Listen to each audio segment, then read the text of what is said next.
I'm Aryeh Schwartz along with Rachel Galligan, and welcome to the Winsidr show where it's all about the W. Now, you can't officially sign, but that doesn't stop news from breaking. Let's discuss what moves we know have happened so far in the WNBA free agency period.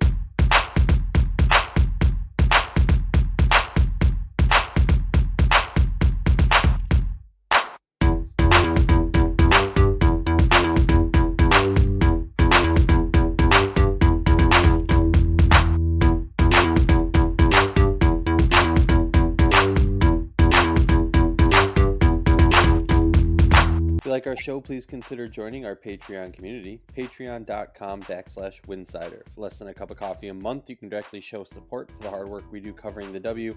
And don't forget to see our amazing staff's written content over at winsidr.com. That's winsidr.com. If you want tickets to the upcoming WNBA season, look no further. Our sponsor, TickPick, has you covered with no fee. Just check out the link tickpick.com/Winsidr for all your upcoming ticket purchases. That's tickpick.com/Winsidr. And we're back with the Winsidr show. Rachel, free agency has begun. It's been a whirlwind for all of us. But besides getting into the details of,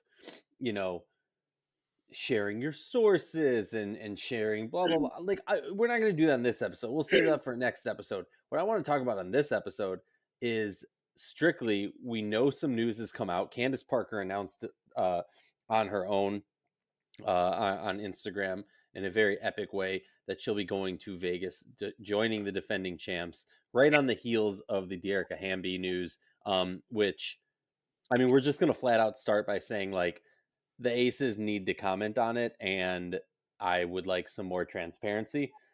All that said, there's some sketchy stuff that we could do a whole episode going on with that one. If you haven't already checked it out, Dearica Hamby had a post making some allegations against the Las Vegas Aces, calling some things into question, some over the table, under the table, whatever things into question. And that's not really kind of our MO of topics, but I will say that on the heels of that, Candace Parker signs with Vegas, which seems to indicate that she's doing it at a discounted price to some degree. And I say that because the other news, which was that Alicia Clark is signing with Las Vegas. Quick reaction on those two signings, or should we split them up into individual signings? I mean, I think Candace did a phenomenal job of explaining her reasoning through the process. I don't think that this was necessarily the original intent headed into free agency. I think it maybe was anticipated it would go a different way. I think there was a really good chance she was going to return back to Chicago.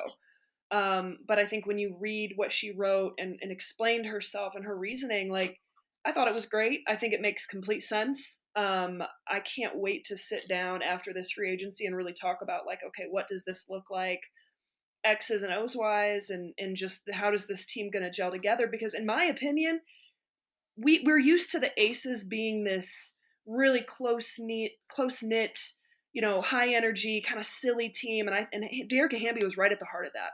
Mm-hmm. I'm a little bit concerned, with just this whole situation right now. The chemistry. The chemistry issue with it, not necessarily because of Candace, but just because it's shaken. It's shaken and it's different. And now you're bringing in a superstar and another WNBA champ to the mix. And it's going to be really interesting. I mean, yes, it's easy to say, oh my God, they're so good. They're just going to beat everybody. Sometimes it's not always that simple. But I can't wait to sit down and just kind of look at, just the dynamics and what does this look like? The good news is, Candace Parker is one of the best facilitators, students of the game. She makes everybody around her better. Being able to go in there and fill whatever role that is necessary is going to be interesting to see, kind of what that looks like. But back to the Hamby comment, it's a situation, I agree. I think it needs to be commented on. I feel really heartbroken for her that she feels this way. She's been such a phenomenal role model and woman in this league, mother in this league. So I really hope Las Vegas addresses that soon and that doesn't get lost in the shuffle of free agency. And Alicia Clark, love her, absolutely love her, love what she brings. She's just kind of that steady Eddie, disciplined on both ends of the floor, is really going to help them defensively, is really going to help them from that standpoint of just, again, a veteran poised presence. And I don't think we've seen her at full strength. I mean, it feels like it's been a minute. So she knows how to win. She is a winner. She's a champion. I mean, clearly this team is like, I mean, absolute ridiculous in terms of it being is it our first real mega team? I mean, at least Well, no. in this Here's the era, thing. in this era. Well, like when does the era start? When does it end? Because like here's my thing. When I look at this team, I we can't not talk about the Las Vegas Aces with Liz Cambage and how stacked that team was, right? Like that team equally. Now the difference I think is X's and O's wise, and we're going to get into this, and we have so much time to do that on a different episode. But just from a pure X's and O's standpoint, I think Parker is in a, like a far beyond better fit to this team 100%. Yeah. than Liz Cambage was. And I think Alicia Clark also. Now, I'll say, from a chemistry perspective, no shade being thrown at Candace Parker, but she's an alpha, she's a leader, she's a champion, she's an MVP. So, like, there's a chemistry aspect to that. Now, a question of how's that going to gel, how's that going to work. You had Alicia Clark, you don't have any of that. Yeah. Alicia Clark is going to almost, I would argue and say, like, kind of be a glue type player who holds this team together. Agree. So at the end of the day, this team have solved two issues from the roster, playing, looking at next season perspective of we added some bench depth, right? And we added some legitimate firepower to our starting five with Candace Parker that puts us over the top. And Which, they have a yeah, chance to potentially, depending on how team friendly both of Candace and Alicia Clark signed for, there's a good chance they're bringing in somebody else too. yeah, no, exactly, and so that's why I say, like, from a roster whatever standpoint with the Hamby move, like it makes sense why that happened.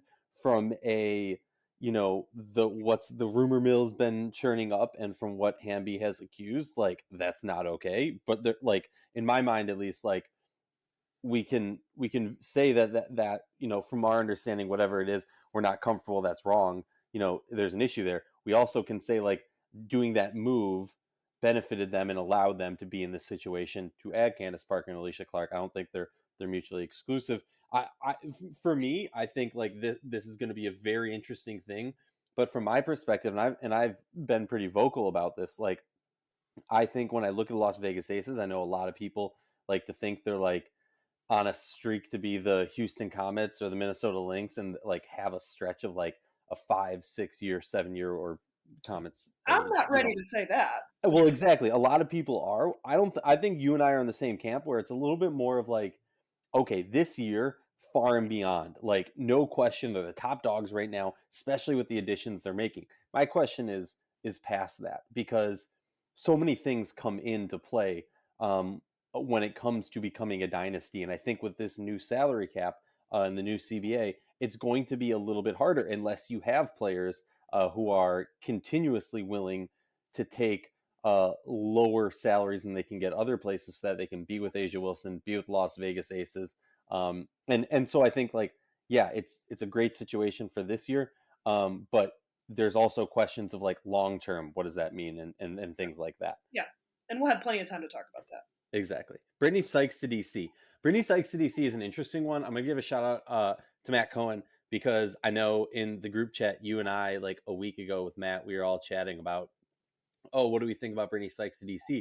And my take is good addition for DC, right? Because like my overall view of DC, to put it into a nutshell, is Natasha Cloud is a top point guard, right? Ariel Atkins is a top wing. Shakira is growing, is going to get there as a superstar in training, and then you got Elena Deldon, when healthy, the best or one of the best players in the world, and they've been missing that Christy Tolliver-esque style player, to reference to their championship year in 2019. They're missing that player who can create when Natasha Cloud kind of goes MIA for a little bit on the scoring front, when Ariel Atkins goes a little MIA. Now, here's the thing.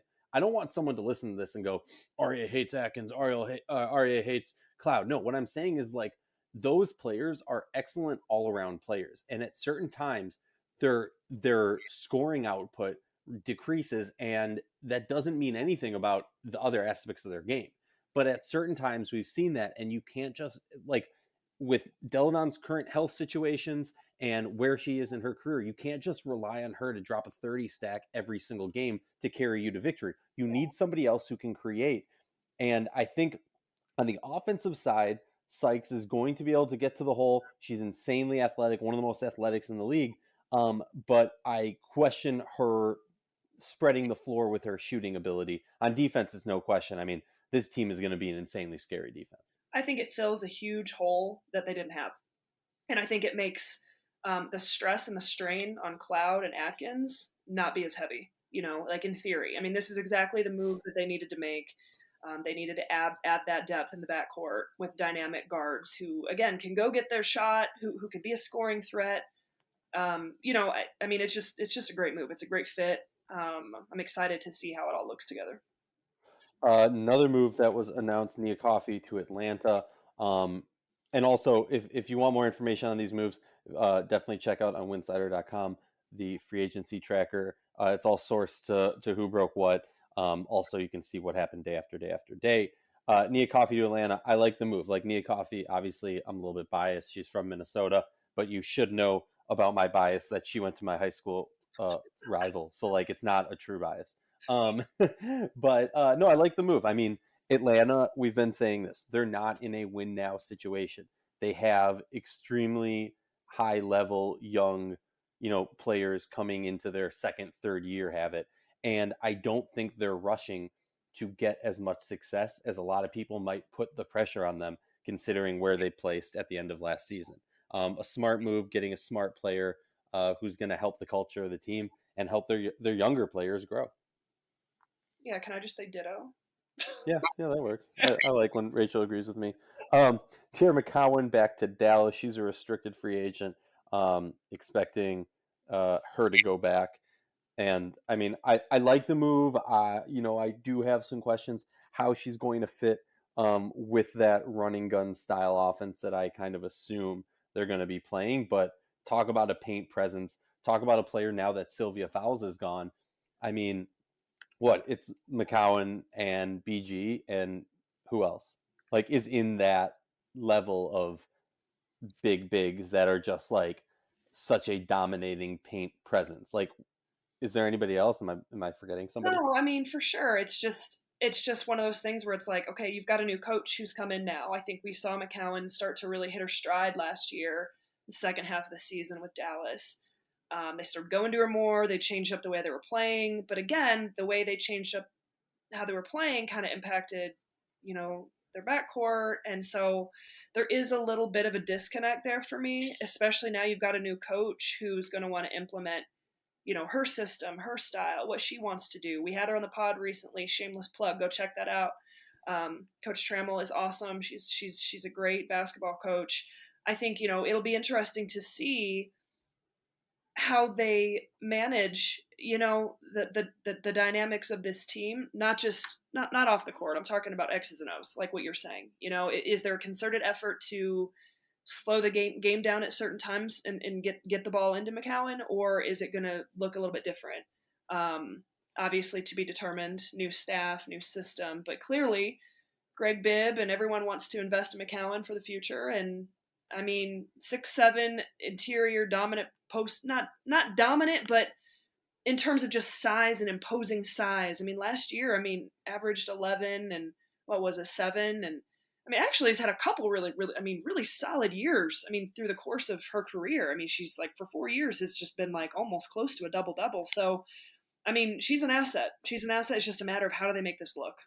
Yeah, I completely agree. Other big names who have not been claimed yet: Emma Meeseman, Azrae Stevens, Erica Wheeler is going to be an interesting one, and Izzy Harrison also a very interesting one. Obviously, you know me, I'm going to have to bring up Nina Milic. And here's the thing: I know a lot of people might have saw the Winsidr free agency rankings. If you haven't, shameless plug, go check it out on Winsidr.com. Owen Pence did an amazing job I'll say with the annoyance of a few other people, me being one of them, a few of our other staffers, we ranked the top 25 free agents and then culminated all those rankings into a finalized one. And I had to put Nina Milic on it because end of the day, and I'm gonna blindly just say this, like end of the day, her situation of being a vet who has played professionally for many years, but yet being on a smaller scale contract. Like she is a player who can step in and be a starter. I'm not going to stand here and say like, oh, she's better than Asia Wilson, or she can take you put her on a starter and that team's a championship contender. That's not what I'm saying. She has proven, in my opinion at least, that she is a WNBA starter, and you can get her for the real cheap, which in my mind makes her a very, very attractive free agent. Anybody else who's a free agent in your mind who's kind of a top name? I mean, obviously, we're all sitting here waiting for the dominoes of Brianna Oh yeah, I forgot about those. Aryeh Stevens. I'm predicting that there's going to be some stuff that goes down on Wednesday during the ESPN special. I mean, we still haven't heard about NECA yet. I mean, there's a lot of things that I think, just big pieces that clearly need to happen. Came out today that Stevens has narrowed it down to 3. I mean, so like a lot of this is like a holding pattern because depending on what happens with those players, then teams have their plan B, C, D, and so it's like the second tier, the third tier of players, the second options, we're not going to see those dominoes fall unless teams just completely, say, hey, man, you've had too much time, or we're out, we're going with our plan B. People are just waiting. It's a waiting game. It's getting dragged out a little bit, but that's okay. We like the drama, but I think I think you look at like Stephanie Talbot. That's an interesting one to me. Like a Sammy Whitcomb, Elizabeth Williams. I mean, she's going to be able to provide some post veteran presence to someone at some point. Obviously, question mark as to what's going to happen with Allie Quigley. I mean, is Phoenix even alive right now? Phoenix and Minnesota, where you at? Like, here's my thing. Like when the reports came out, Stewie was considering Minnesota, Seattle, New York, and DC. I don't know. I mean, first of all, shout out to all my family and friends who started blowing up my phone, like, "Oh my God, are we getting the MVP?"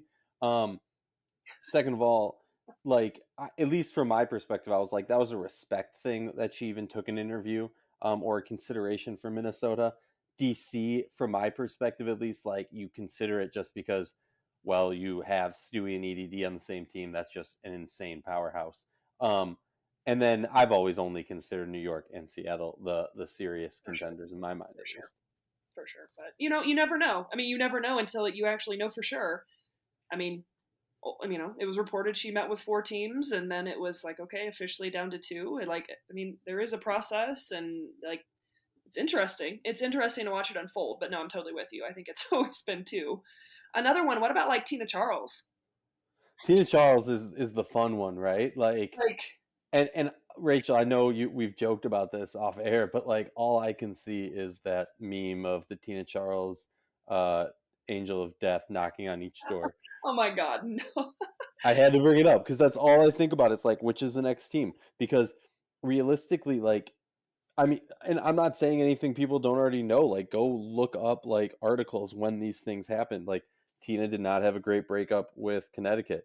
Did not have a great leaving with New York or DC or Phoenix. I mean, maybe Seattle's a better situation, but like, did that really work, or did it just stunt the growth of players like Ezzy? And to be determined, what the makeup of Seattle is going to look like. She very much might be desperately needed there, depending on. Yeah, but that said, also, is she going to want to go to a place? Because she's made it pretty clear she wants a ring before her career is over. Is she going to go to a place that is going to be that desperate for her? Because that probably means Stewie isn't there. Well, what I will say is the way this, we're always connecting the dots, and we basically like just draw out lines and connect dots and do scenarios. And as we've done this for a few years, it's gotten easier. We've gotten smarter. We start to kind of understand it. I think I would like to think a little bit more at times. But what's really interesting is to think, there's really going to be, in my opinion, at least 2 teams who are completely shut out.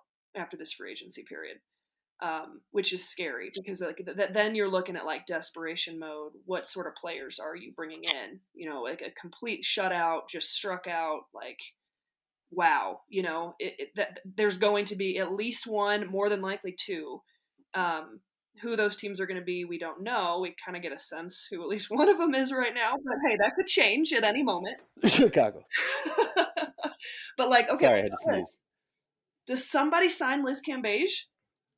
Is Liz Cambage even like that's the honestly for me at I least, don't know. and call me a hater, yay, whatever you want to say. Like I look at this free agency class, and while it's exciting, while it has a couple big names, it's mostly middle of the pack, and I know that that's like normal, right? Mm-hmm. But then there's like the fun ones like Tina and Liz, Right, and like right, what's going on with those situations, right, and like there's some fun ones involved, for and I sure. think it's not going to be February 1 free agency's done. Like it's going to be a little bit longer, so I hope everybody's ready. And I should say, you mentioned the ESPN special on Wednesday night, February 1st, I believe at 5 p.m. Eastern. We'll be doing a playback for that. So if you can join, it'll be fun. We'll be breaking down what they announce, talking about the moves, having debates, screaming at each other, but, all the fun stuff that comes with the drama of free agency. You know, in true me fashion, I can't just sit down and focus on something. I'm going to the Bahamas, so this is great. Super stressed. All I'm going to say is, Rachel, you break the John Paul Jones news and then you go to the Bahamas. Are they connected? I should have just stopped after that and been like, I'm out. Y'all have fun. Y'all Have a good have fun. No, I mean, I guess I've done it from a mountaintop. Why not try and do it from a beach? I don't know. I don't know. I'm going because it's a close friend's birthday. It's super important. But I mean, you know, as long as we've got our phones, we're gonna be connected. So, WNBA free agency doesn't stop for Rachel going to the Bahamas, and she doesn't stop when and I she's in the will Bahamas. do my best to show up for that. That'd be awesome. So, All right, cool. Well, we'll be back when some more moves happen and break them down more. Have a good one.